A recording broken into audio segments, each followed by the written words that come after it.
motor kan bukan kayak langganan koran. Nah, jadi kalau ya beli motor sih barusan sih. Karena saya punya sekitar 10 tahun sudah naik motor. C-nya barusan bikin juga.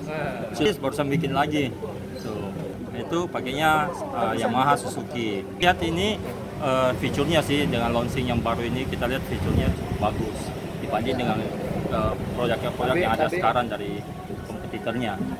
Kalau kemarin lihat spesifikasinya, fiturnya cukup canggih untuk saat ini.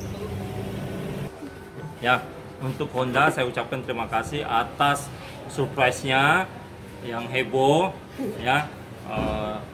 Dengan semoga saya bisa pakai Honda dengan sangat puas.